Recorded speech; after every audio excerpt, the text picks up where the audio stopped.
So we're now at lesson number 2 of I teach my parents the computer. And again, this is part of a class at the Harvard Graduate School of Education. And last lesson, we covered mindset, right? Like how mindset is so important. And one last thing I'll say about mindset before we talk about how the internet is working at a high level, because that's really the topic for this video.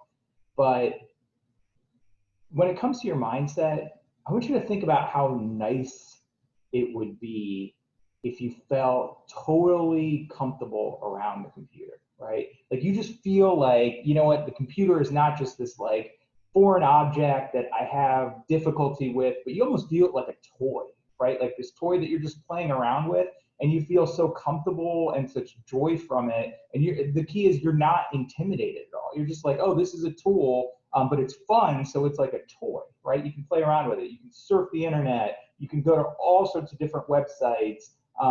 You can, and Dad, you go to all of, like, I know all the news you watch right now. I'm gonna guarantee that you're gonna go to all these websites. You're gonna bookmark these websites and visit them every day.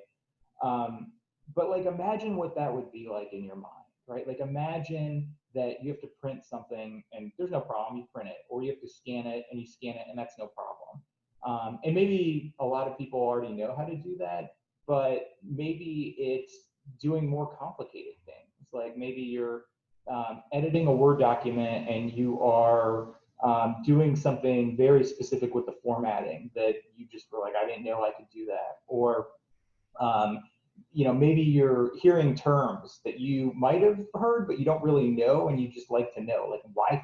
Like, what does Wi-Fi stand for, right? Like, what does that even mean? Or like, how on earth, like, could the internet, like, how could all this information be stored, right? Like on a computer, like, how does that work, right?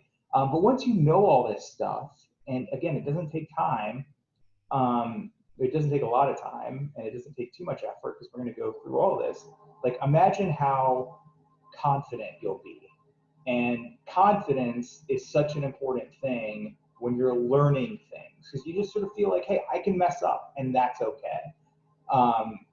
And I am recording like live. This is like one take Anu, so you probably hear some strange noise coming from my apartment in Cambridge.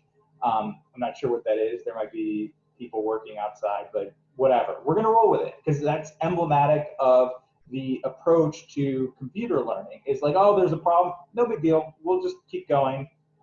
Just brush it off your shoulder and keep going. If anything, we learn something, right? So, all right, so that's the mentality. We talked about the mentality, and I don't mean to like beat a dead horse with that analogy and keep talking about mindset, but it's just so important, right? Like, you can do this, and I'm so excited. Like, I'm just so excited at the end of this how much knowledge I know you're gonna have. Like, I'm just thrilled. So like, when I'm home, maybe not this Christmas because of COVID, but next Christmas when I'm back in Ohio visiting you, you're just gonna be like showing me all these things that you're doing on the computer in person, and it's gonna be great. So, all right, so what is the internet? Because I want to start there, because it's just like, what on earth is the internet? And I think the best way to think about it is think about it as just a bunch of computers, right? Like a bunch of computers that talk to each other.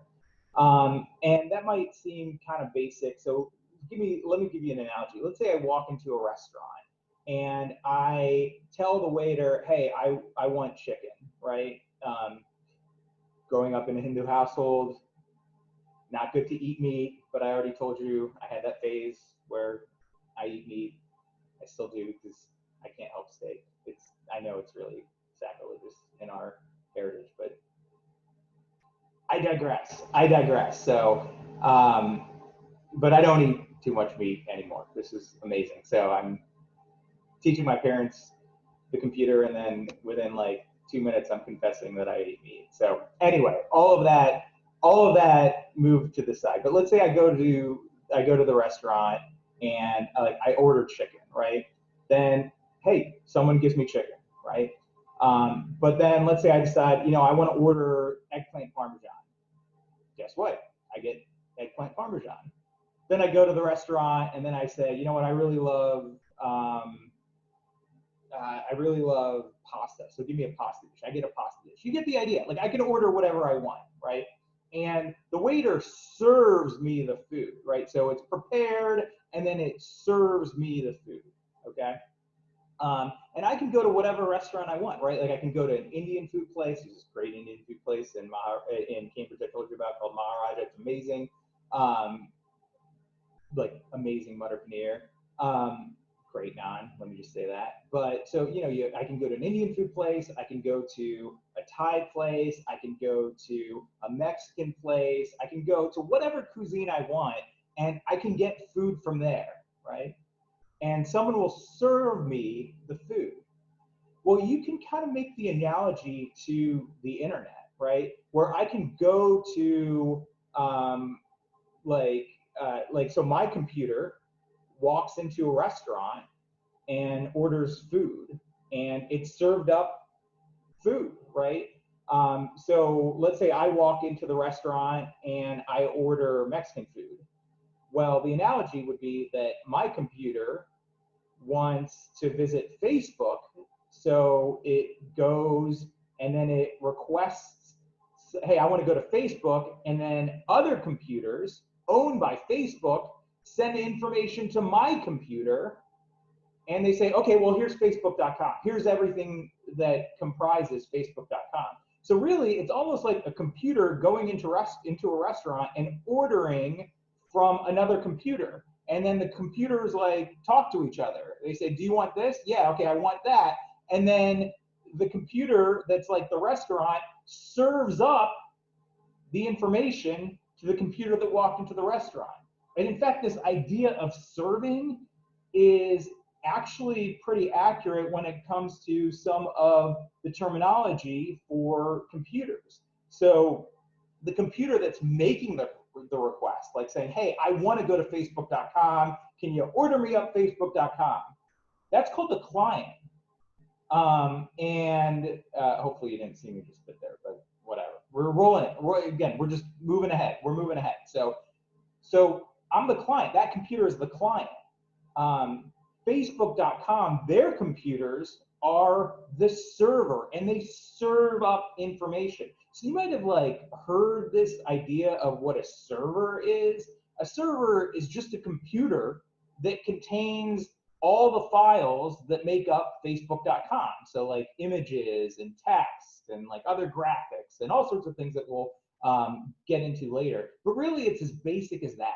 It's like your computer wants to order a meal from another computer, and so it does that and it says, you know what, I want to go to Facebook. Or then maybe it says, you know, I want to go to Google. So then guess what? It goes to a different restaurant. It goes to some different computers, and those computers then talk to your own laptop computer that you have at your home computer, and says, guess what, home computer, you're living in Ohio, you're living, mom's computer in Ohio, I'm going to send you the information that you need to go to google.com, right?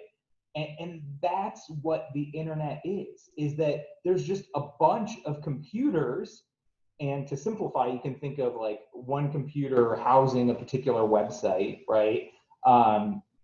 And you say like, I want to go to Facebook, so I go to the computer that stores Facebook's information. The meal of Facebook. I want to go to Google, then I just go to the computer that deals with Google. Or I want to go to, I want to go to Yahoo, right? Then I'll go to the computer that has Yahoo. Or I want to go to CNN or Fox News or, any news site, right? Then I'll go to the computers, and these computers will have, maybe there's a computer just for CNN, right? And in reality, there are a lot of computers out there, right? So there are multiple computers at the same time who are placing orders at the restaurant, right? Like, so you don't want to walk into an empty restaurant, right? Because that means the food isn't very good. So let's say you go to Facebook. Facebook has its issues for a whole host of reasons, and I think it's funny. I think I live like 5 minutes from where it was started, but like I passed the dorm room on the way to that great Indian food place I was telling you about. But anyway, all that is not applicable and it doesn't matter here. The point is that like there's a lot of people in the restaurant who are making orders, right? So Facebook needs to have a lot of computers to serve up information. So it has a lot of servers, which are just computers that are talking to other computers. So that's it. That's what the internet is.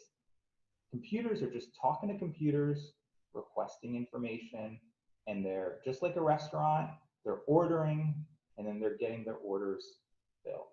So, all right, so that ends lesson number 2. And Mom and Dad, if you have any questions, please let me know. Love you both.